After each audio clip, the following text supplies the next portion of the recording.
Assalamualaikum warahmatullahi wabarakatuh. Pamirsa, alhamdulillah dina wengi ayeuna Ki Sunda tiasa nepangan di pamirsa dina acara anu maneh saban wayah kieu nyaeta midangkeun dongeng Sunda. Alhamdulillah wengi kamari parantos rengse dongeng anu judulna Kapincut ku Bandar Buntut. Ayeuna urang medar dongeng anu enggal pamirsa, judulna nyaeta Awewe Bunian. Ieu anu nganggitna nyaeta Bapak Sukandar. Urang doakeun heula atuh ku urang panginten nya. Saupamina teh amah tos ngantunkeun di alam kuburna dipupur ku rahmatna Gusti Nu Maha Suci, dicaang padangkeun, ditampi iman Islamna teu hilap karundayanana atanapi ka keturunanana. Mudah-mudahan dipaparin kesehatan, digampilkeun dina milari rezeki, tur dibarokahkeun rezekina ku Gusti Nu Maha Suci. Amin. Ya Allah ya Robbal alamin. Ia diterbitkeunana nyaeta ku Sunda Jaya Bandung tahun 1860 genap. Kumaha cenah ieu pamirsa awewe bunian teh? Sumangga supados teu nyangkolong teuing kana waktos, wilujeng ngadangukeun. Bejana geus lila idak liharna dimintar sih teh pikeun nu teu nyaho sajarahna mah ceuk saha we lain pamajikanana. Tapi yah di kota Bandung kiwari duka teuing ari loba henteu mah ngan moal eueuh nu sarupa kitu teh. Upama parang ku urang digeuing gancang pisan nempasna teh. Nah geuning nu jadi nyai-nyai oge tara aya nu ngaharu biru. Cing naon bedana? Pek upama segerajin nyacahkeun aya sabaraha rebu barudak kiwari nu kumelendang buahna tina sagebrug nu teu karana meunang pengesahan heula nurutkeun kepercayaan agamana masing-masing. Lebah dieu sinigeg teu bisa majar kumaha ngan lebah nu sagulung sagalang cara nu geus laki rabi teu karana kabalai nyungcung heula. Loba pisan mamalana sarta mau bisa nibankeun hukuman upama teh mah aya nu ngalaporkeun batur saimahna nu teu kakurung ku usikum teh aya nu ngiwat mawa kabur. Mamalana saja baning kitu teh loba-loba deui, tapi sanajan kitu tetep bae aya malah bejana aya nu nukut 2 atawa 3 wanita. Tablo ari ti peuting sina liar usaha. Lian teh eta oge bejana loba wanita nu baroga salaki anu di mana bongoh ti salakina ngalantor di tempat-tempat nu tangtu. Malah bejana rupa-rupa carana aya anu api-api balanya ka pasar atawa ka toko atawa api-api indit imah rek nyaba ka kulawargana. Ah humayua mun aya nu model kitu lebokeun tetelo top samber. Min teh rupa moal nguyang, tapi naon sababna pangna nepi ka Suparman teu kebat nyaritana kaburu mintar sih nempas manten. Nepi ka kumaha didinya puguh mah naon sababna pangna ngampihan min nyaritana bari seuri. Rumasa akang ge nganu jadi pertanyaan teh naon sababna pangna unggal diajak kawin embung bae. Kawin naon hartina kawin zaman kiwari? Toh loba nu kawin sawatara poe pepegatan deui. Nah pergaulan teh teu cukup disimpai ku silih pika dedeh jeung silih pika asih. Cara urang ayeuna geuning waktu Kang Maman gering saha nu melaan najan teu kakurung ku tikah ge nya teu burung ti susut ti dungdung ngurus ngarasanan berang peuting. Cingna kurang kumaha kabelaan min teh. Kabelaan min memang karasa, tapi kumaha kapan urang saimah teh geus aya satauna jalan tur tata tangga kabeh nyangka urang nu geus laki rabi. Nah rek kumaha deui? Ngalobrolna teu kebat kaburu kaganggu kuno di luar ngepung bangsat. Suparman oge kaluar milu ngepung. Gara-gara sagara mahal cek gerentes hatena. Harga sandang pangan apung-apungan rakyat ti Pasiringan merul ka kota ngadoneangan pakulian. Kota jadi gegek gereyek patani ti pagunungan loba nu geus teu bisa ngagarap deui tanah lantaran lila teuing katiga. Lapangan pacabakan di kota teu bisa nyumponan mere pangupa jiwa ka sakumna pangeusina. Teu aneh upama loba nu ngajaloprak di emper-emper toko handapeun sasak jeung saliyana. Kuo padis reup Suparman sare tibra pisan. Keur kitu aya nu kakatrok. Brai pantok muka semah dicalikeun. Punten bae akang teh parantos aya bulana utrak atro kaditu kadieu milarian pun bojo nyimintar sih asal ti soreang. Dupi tadi akang mendak wartos di Ancol cenah wartosna aya di dieu. Nah leres kitu yi. Suparman barang ngadenge pertanyaan Ki Semah kitu reup geuneuk rai pias rek ngajawab sajalan terahna kumaha rek ngabohong kumaha eukeur mah eukeur manehna teh keur meujeuhna bingung pedah mintar sih geus aya mingguna indi teu puguh jigna. Kari-kari ayeuna aya nu nyusul-nyusul pisan barang geus asak meweungutahkeun pijawabeun. Suparman ngabohong nyebutkeun yen mintar sih teh bener matuhna sawatara bulan ka tukang mah tapi cenah geus lila pindah duka kamana nama. Sawios atuh ari parantos teh aya di dieu mah permios bae bade wangsul. Ke dupi akang ti mana ceuk Suparman. Ti Majalaya nyaeta puguh upami sabalakana mah akang teh katempuhan buntut maung. Har da kumaha kitu. Arek pok ngajawab teh Ki Semah rada semu pungak-pinguk bari melong jiga aya nu di pikiran. Lah sareng abdi mah Kang tong aya nu dipikasa lempang malah upami tiasa mah hoyong ngiring nulung sasiereun sabenyeureun mah. Nya atuh ari kitu onaman akang asa ngemplong. Ki Semah nyarita naha harewosan ditompokeun kawas nu era bisi kadengeun kunu aya dina petak sabelah deui. Oh kutan kitu lalakonna teh ceuk Suparman. Nyaeta atuh nu matak ceuk akang tadi ge katempuhan buntut maung lantaran kolot-kolot nama nemleuhkeun ngumahakeun ana teh ka akang bae da puguh kungsi sagebrug jeung mintar sih aya kana mulan malena. Punten bae atuh akang permios bade wangsul bari jung indit. Sajungna Semah Suparman kapiring letik isin ku jisim latipna pribadi ari ras kana lalakon manehna pribadi nu sirikna sajalan jeung nu karandapan ku Ki Semah nyeletit nyeri ari rasku dipangkaburkeun. Sakapeung nyalesebal upama datang ciptaan mintar sih kaburna teh diiwat ku lalaki sejen. Ari nyoreang ka tukang waktu manehna keur gering diurus dirasanan ku mintar sih nu sakitu geten tulatena rei timbul kanyaah jeung kaasih. Jiga-jigana ku sagebrug aya tauna sanajan teu kakurung ku usikum oge ari duriat mah geus mimiti nganteng. Najan masih samar-samar oge rupa-rupa pertanyaan jeung jawaban nu ngarobeda alam pikiranana. Naon sababna pangna mintar sih nepi ka kitu? Sabaraha urang kabogohna? Naha manehna teh dayang? Disebut dayang datara lunta liar ti peuting upama teu bareng jeung manehna mah tur tadina ngawulaan satungtung saimah lir saperti kasalakina. Jeung naon sababna pangna mungpang bae upama diajak kawin? Nah ngandung rasiah naon atuh mintar sih teh?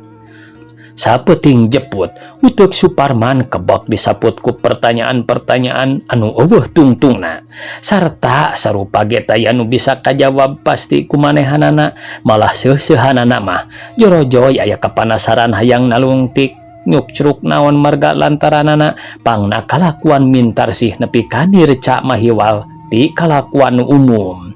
Sabab ku talajak nu sarupa kitu teh teu kurang-kurang bahayana matak ngadukeun nimbulkeun papaseaan malah bisa jadi silih paehan.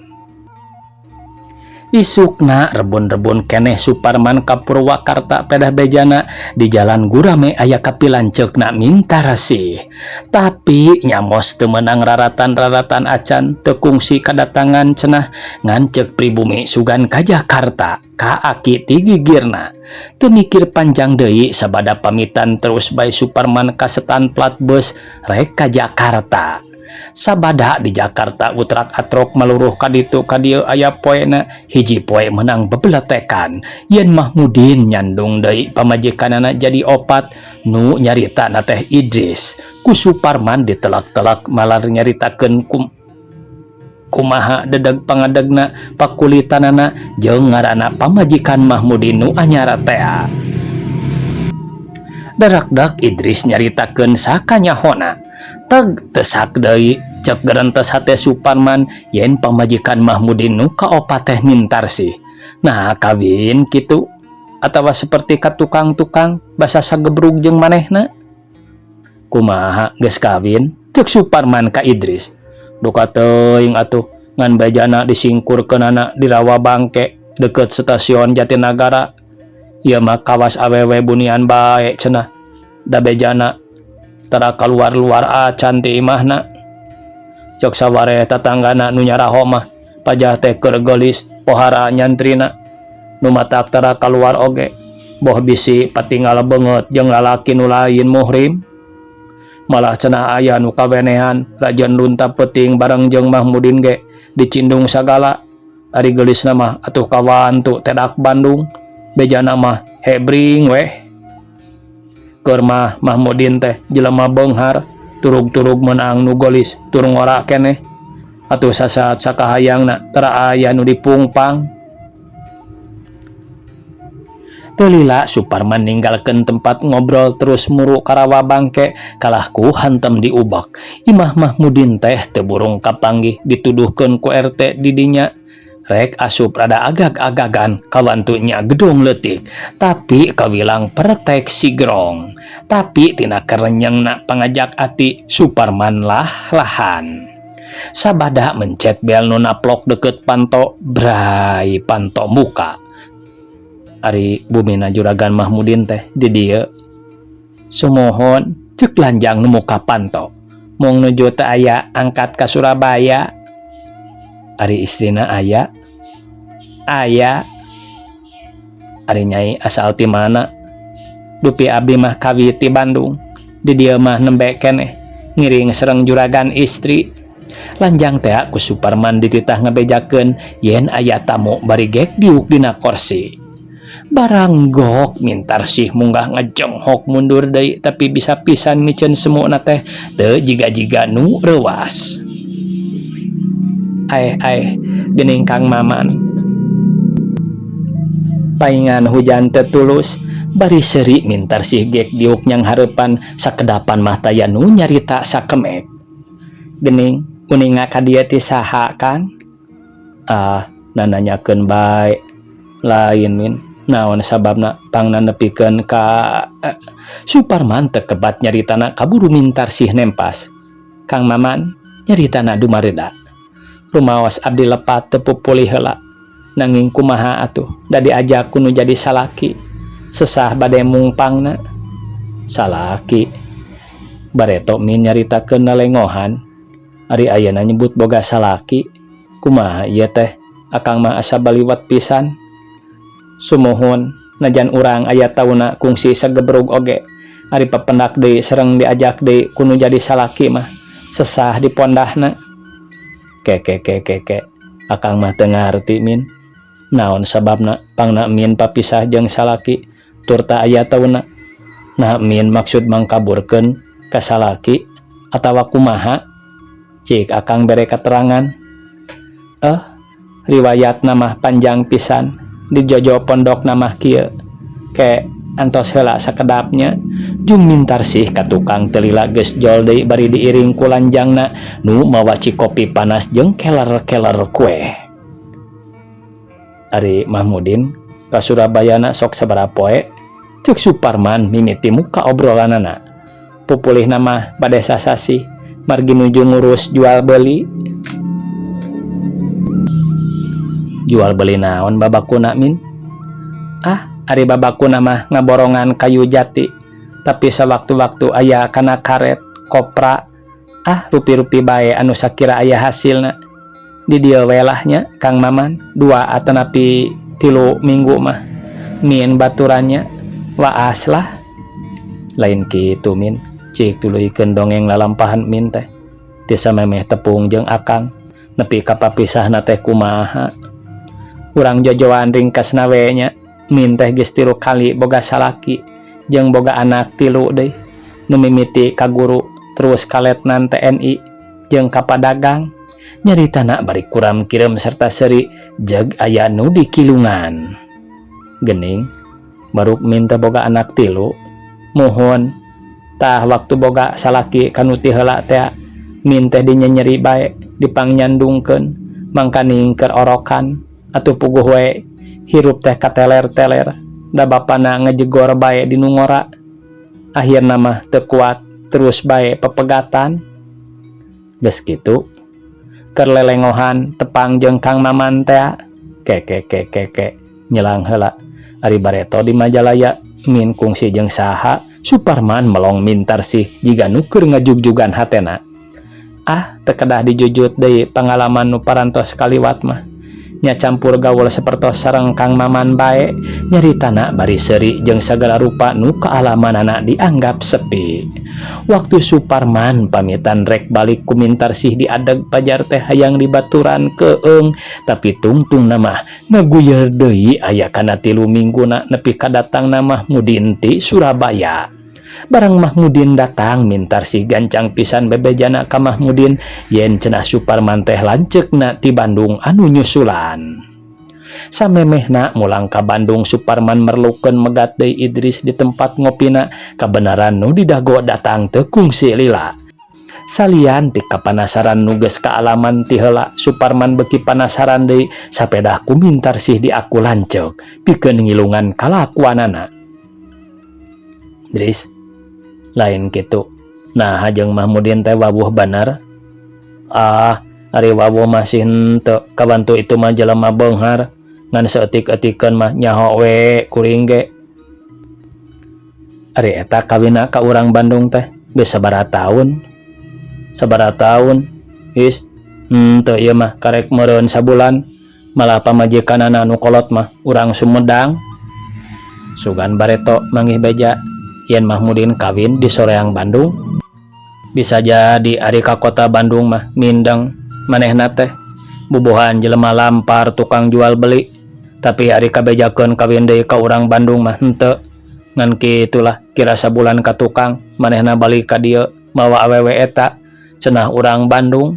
Pikiran Suparman barang ngadenge dongengna Idris kitu sak bae yen caritaan Mintarsih teh bohong malulu, nu puguh mah keur ngilungan talajak ni recana.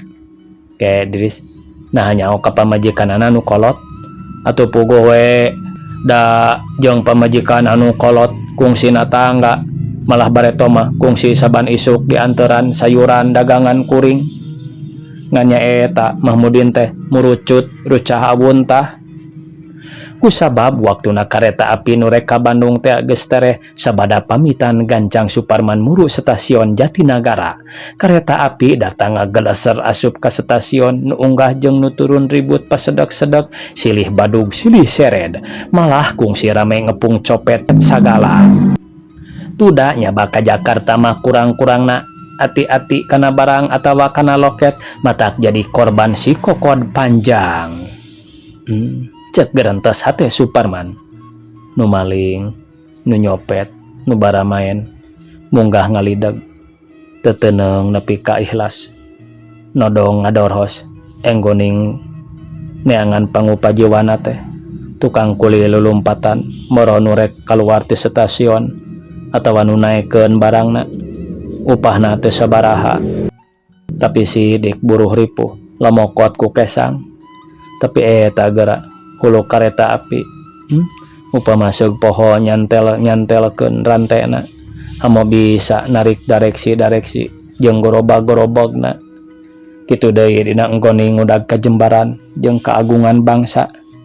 Upama para pamimpin kurang merhatikeunana dina enggoni ngabelaan rakyat leutik saha nu rek pinulungan cindakna dina sagala rupa lapangan jeung golongan kudu bisa maju rambati rata ulah jojoh teuing mikirkeun keur kapentingan pribadi jeung lingkunganana bae tapi kudu bisa nyantelkeun mawa nu kawilang pajukeuneun sarta nu handap mah salawasna nunggu-nunggu nu rek ngamajukeun tapi najan pihak nu di luar geus ngagem tujuan rek ngamajukeun oge ari pek di tengah-tengah para palaksana teu boga rasa tanggung jawab seperti anu di luhurna mah baris keneh-keneh bae hamo bisa dituturkeun kuno dihandap ku ulangna Suparman ngalamun teu karasaeun deui kareta api geus tepi ka Cikampek ras deui manehna ingat kana beja-beja yen di daerah pasawahan nu sakitu upluk aplakna nepikeun ka kabejakeun aya nu ngajual anak atawa nu ikhlas maehan maneh marganing poekeun ku kahirupan susah ku dahareun. Nah, mun nya teh mah aya nu ngajual anak paribasana sagalak-galakna macan tarangakan anakna. Kiwari mah dina zaman kieu geus teu laku deui atawa memang budi akal manusia kiwari geus titik-titik kulantaran para patani di lebah dieu bejana mah disesep ku para tangkulak nu ngamainkeun duitna ngijonkeun nepi ka maranehna anu samistina weureuh seubuh ku hasil kesangna bisa dahar seubuh pake hade jeung nyakolakeun anak-anakna sakumaha layakna hirup manusia merdeka tapi kulantaran dimainkeun ku pangacau-pangacau ekonomi anu sigana nulung kanu butuh narang kanu susah buktina mah pangacau-pangacau ekonomi teh ngaruksak ngagorogot kamakmuran rakyat iraha bisa dibasmina pihak nu wajib bejana geus ngajalankeun akal tarekah ngabasmi kaum ijon jabati eta oge masyarakat dikerahkeun ngabasmi hama beurit nu kacida ngagalasakna kana pare tapi karek ge dijalankeun geus der banjir anu kacida ngabahayakeunana nepi ka para patani loba nu katalangsara malah loba nu nemahan pati imah palid anak bangkoreakan sedang pakasaban susah antukna bahaya kalaparan ngancam jiwa dedoh teuing. Muga-muga bae pemerintah sing bisa hasil ngungkulan kasusahna rakyat jeung muga-muga maranehanana sing kuat nahan dodo jahirup ras deui kana kalakuanana pribadi ras kana talajak mintarsih jorojoy ingetan hayang maluruh perkara mintarsih nepi ka jucungna sapedah ku itu ku ieu sok mondah dikawin jeung nu ngandung rahasia. Samulangna Suparman ka Bandung Mahmudin enggoning rumah tanggana jeung mintarsih mindang pisan pake trok alatan mintarsih sok mindang balik ka Bandung sedang Mahmudin ngandung curiga hiji mangsa Mahmudin indit di ka Palembang mintarsih ngagunakeun eta kasempetan balik ka Bandung teu anehkeun mintarsih mah mun ka Bandung na teh di jalan aya nu mawa kana mobil ku lalaki nu kakara wawuh saterusna ngadon sukan-sukan pepelesiran Kalembang neangan kasugemaan hirupna nu jadi alasan sarusut jeung salaki tapi najan mintarsih ka asup awewe titik-titik ari perasaannya ka anak namah aya manehna mindeng ngiriman duit jeung pakaian kanu mangkuk di lembur pubuhan anakna teh diurusku lanceukna mun manehna ras inget ka anak sok rembes cipanon ngarasa hayang jadi jelema bager hayang boga salaki nu bener tapi ari ras kana kanyerian-kanyerian nu kaalamanana sok leng poho kana jalan nu lempeng bener muka rong teh lian ti dunya barana nu taya seubeuhna jeung kasukaan-kasukaan gunta-ganti pasangan nu nyugemakeun dirina lampar oge mintarsih teh meh saban hotel geus kapapai kasarean ku manehna asal aya nu mawa wae dina waktu Mahmudin datang ti panyabaan 2 poe samemehna mintarsih geus ka imahna di Jakarta atuh Mahmudin oge teu ngandung curiga nanawan darasana hancenganana eueuh jeung teu kaleungitan dina ngolona bisa pisan sirikna datang kaburuan disangkeh di lendean datang ka imah geus namprak menta oleh-oleh tip panyabaan ku kituna teh Mahmudin oge asa kaubaran capena urang kocapkeun ayeuna pamirsa carios ka Suparman deui Dina hiji waktu Suparman ngabaheuhai dina kursi bari maca koran, jol bujangna. "Oh, iya aya telegram ti Jakarta," beri song mikeun. Sabada ditanda bukti panerimaan anak leos indit deui mikeun tanda bukti ka pasuratan nu gadago di hareup. Eusina telegram basa Indonesia pisundaeunana mah kieu. Penting pisan tanggal genap bulan hareup kudu datang ka Jakarta. Anu nanda tulung minta resih. Minta tulung. Na kunaon? Dipaksa kawin ku Mahmudin kitu? Atawa kata Rajang Gering? Ari susah kudahareun atawa ku pakeun mah jajawuhon. Dapan Mahmudin teh sakitu beungharna jeung kacida nyaahna ka manehna teh ceuk geurentes hatena. Jung Suparman nangtung pikiranana dirobeda ku rupa-rupa pertanyaan antara digugu ditemonan jeung moalna. Ari diturut nanaon patalina pamajikan lain, baraya lain, kabogoh oge ayeuna mah lain, da geus ku batur. Gek deui Suparman diuk lang ngahulang. Waktosna kabujang sae pamiarsa, sakitu nu tiasa kapihatur. Wassalamualaikum warahmatullahi wabarakatuh.